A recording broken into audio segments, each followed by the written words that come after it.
Olá, irmãos, graça e paz seja convosco. Hoje iremos então concluir o estudo da semana falando sobre o fim glorioso, né? E especificamente, como o tema da lição nos traz, novas todas as coisas. Eu não poderia, irmãos, começar esse vídeo sem fazer menção a uma perda, né, que o Brasil teve no tocante ao futebol brasileiro. Ontem veio a óbito a pessoa ou o nosso, podemos dizer assim, o nosso grande maestro, que a gente poderia dizer, do futebol, chamado Pelé. Ele é uma pessoa que fez uma história nesse sentido, futebol, levou o Brasil para o mundo todo, tanto que talvez tenha sido o único que ganhou 3 Copas consecutivas. E dentro da história, até então que eu lembre, ele realmente causou fez o Brasil ser conhecido demasiadamente, né, em todo lugar. Foram 3 Copas, ou seja, 12 anos, um após o outro. Acho que é 58, 62, perdão, 62, 66 e 70. Me parece que foram essas datas, se não me foge a memória. Mas enfim, em meio a essa perda, o Brasil todo está triste, como também o mundo todo está sentido por essa causa. Eu não poderia começar sem desmerecer a pessoa dele, né? Claro que nós temos a esperança do retorno quando Cristo voltar. E pelo pouco que eu ouvi falar, inclusive ontem, eu vi um vídeo do Rodrigo Silva, e ele fez menção a algumas coisas que ele vivenciou com ele, não que ele tivesse tido pessoalmente, mas através de sua esposa, que num sermão que ele fez lá em Washington, a esposa dele na época cantou o hino final e eles então conversaram na hora ali do almoço. Ele contou algumas coisas interessantes, né? Tipo, ele chegou a fazer menção em um momento onde ele estava indo, parece que para a França, se não foge a memória, e aqui já fazendo uma cópia do que o Rodrigo falou ontem. E ele estava procurando passaporte. E quando o rapaz responsável, quando o viu, chegou para ele e falou assim: Pelé, bem-vindo ao nosso país. E nem fez menção, só pelo rosto.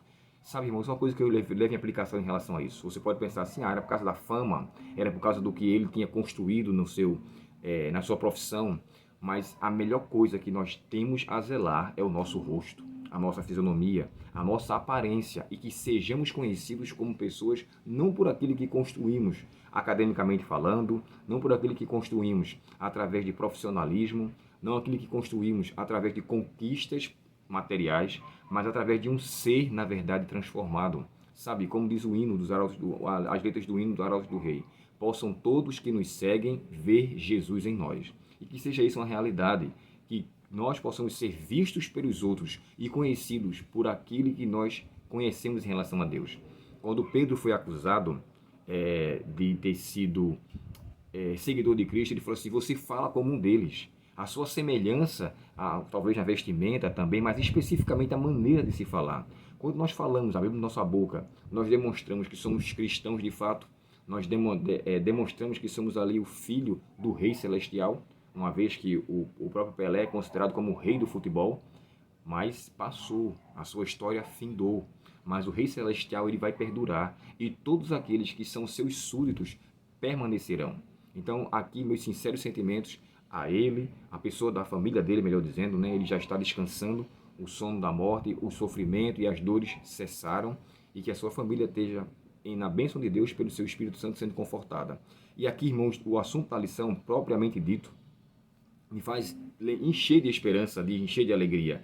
Sabe, não tem coisa melhor do que a gente ver as coisas celestiais através do que nós conhecemos em meio à leitura e imaginar como será bom. Ontem eu falei para vocês, quando eu mostrei o abacaxi, a banana e a maçã, coisas que são aqui, que amadurecem, apodrecem e se perdem, mas lá não.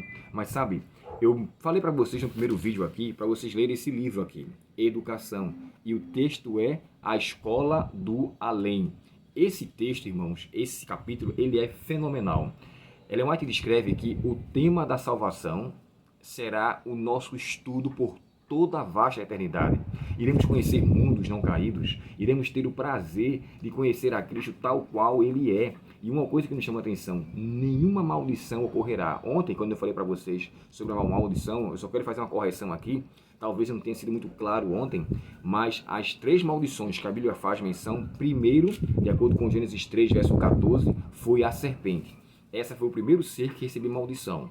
Em seguida, a terra é maldita por Adão ter comido. Ele fala, maldita é a terra por tua causa. Então a terra sofreu uma maldição também.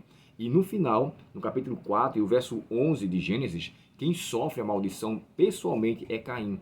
E porque você fez com que o sangue do seu irmão fosse derramado na terra, maldito és tu desde a terra. Essas três maldições, nós entendemos que foi tudo decorrente ao pecado. Primeiro, o originador, Satanás. Segundo, aquele que deu espaço à sua tentação, Adão também, consequentemente Eva, que veio antes, né, dele. E depois Caim, por não ter ouvido a voz de Deus e ter mantido em seu coração a malignidade e permitido ter assassinado o seu irmão. Então ele sofreu ali também uma maldição. Então essa é a explicação que eu queria ratificar aqui referente a ontem. Concernente ao que nós vamos ter, irmãos, quando fala que nenhuma maldição houverá, tudo será de fato banido. Olha só que coisa linda tem aqui no livro Educação. Todo remido compreenderá o serviço dos anjos em sua própria vida. Que maravilha será entreter conversa com um anjo, que foi o seu protetor. Desde os seus primeiros momentos, que ele vigiou os passos, cobriu a cabeça no dia de perigo, que com ele esteve no vale da sombra da morte, que assinalou seu lugar de repouso, que foi o primeiro a saudá-lo na manhã da ressurreição, e dele aprender a história da interposição divina na vida individual e da cooperação celeste em toda a obra em prol da humanidade. Todas as perplexidades da vida serão então explicadas, onde para nós hoje parece apenas confusão e decepção, propósitos frustrados e planos subvertidos, vê-se há um propósito grandioso, predominante, vitorioso, uma harmonia divina. Sabe, irmãos, iremos entender todas as coisas, aquelas coisas que nos deixam inquieta, ansiosa, perplexa, frustrada, e que aqui nós não temos explicação, Deus nos explicará. E uma coisa que eu acho lindo demais, as marcas de Cristo nunca mais sairão. A escolha que eu faço hoje aqui, ela será uma escolha definitiva para sempre. E quando chegarmos na eternidade, quando usufruirmos nas mansões celestes, nós teremos o prazer de nunca mais nos esquecer de Deus, nunca mais haverá disposição para o pecado, nunca mais haverá tentador para nos ocasionar tristeza e angústia e sofrimento. Tudo será banido. Por isso eu faço um apelo a você. Escolha Jesus hoje. Escolha Jesus agora. Hoje estamos vivendo, irmãos, um momento da salvação. Não espere passar muito tempo, não espere passar um outro dia, porque nós não sabemos o que a vida irá nos trazer. Eu não sei se eu, quando sair daqui desse vídeo, for pegar a Kombi, for para o meu trabalho, em seguida aconteça um acidente, o Deus livre alguma coisa e eu venha falecer. Então o que eu tenho que prevalecer é a minha vida como se encontra com Deus hoje. Por isso que o apóstolo Paulo aconselha, né? Hoje, se ouvides a sua voz, não endureçam vossos corações. Se reconcilie com Deus. O que quer que seja que tenha causado, lembre-se, o amor de Deus não muda. Ele ama você independente de qualquer coisa. Mas Ele quer que esse amor transforme o seu coração e lhe faça aceitá-lo a cada dia. Que Deus, portanto, nos encha com essa esperança, nos encha com esse entusiasmo. Eu não poderia deixar de ler um texto tão conhecido, que inclusive o autor da lição colocou aqui, o último parágrafo do grande conflito, que diz assim: o grande conflito terminou. Pecado e pecadores não mais existem.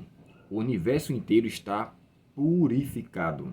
Uma única pulsação de harmonia e felicidade vibra por toda a vasta criação. Daquele que tudo criou, emanam vida, luz e alegria por todos os domínios do espaço infinito. Desde o minúsculo átomo até o maior dos mundos, todas as coisas, animadas e inanimadas, em sua serena beleza e perfeita alegria, declaram: Deus é amor. Grande conflito, aqui na edição condensada da página 560. Tudo será passado, tudo estará acabado, nada de mal existirá. O meu apelo a você é: se importe a aprender a viver com Cristo aqui. Viva o seu testemunho, que você seja conhecido por conhecer a Deus. Que você seja conhecido pelo relacionamento com Deus. Volto a dizer, possam todos que nos seguem ver Jesus em nós. Como diz o hino da Sonete, né? Cada passo que eu der seja oferta de louvor. Que a nossa vida seja uma prova viva da existência do Senhor. Que Deus, portanto, nos abençoe e nos conceda essa graça desde agora e para sempre. Oremos ao Senhor. Querido Pai Celestial, obrigado pela alegria que o Senhor coloca em nosso coração de te servir com fidelidade. Não permita, Pai, com que as coisas deste mundo ofusquem o nosso propósito diante de ti. E que assim sejamos no Senhor mais que vencedores. A vitória nos foi concedida. O Senhor colocou em nosso ser a essência da eternidade. Por favor, Pai, nos ajuda a desenvolver essa essência e que possamos amadurecer cada dia unicamente para o Teu louvor e para o Teu serviço. Dá-nos a Tua bênção, perdoa nossos pecados e permanece conosco em nome de Jesus. Amém. Deus muito te abençoe. Deus mantenha você sempre nos cuidados do Senhor e que a nossa vida seja verdadeiramente uma oferta ao nosso Pai Celestial. Até o nosso próximo estudo. Amanhã começaremos uma outra lição e a lição fará sobre mordomia em todos os sentidos. Aguardo você amanhã. Deus muito te abençoe. Até o próximo estudo e um feliz 2023, já antecipado, né? Mas amanhã iremos fazer mais menção sobre isso. Um bom dia para você. Até logo.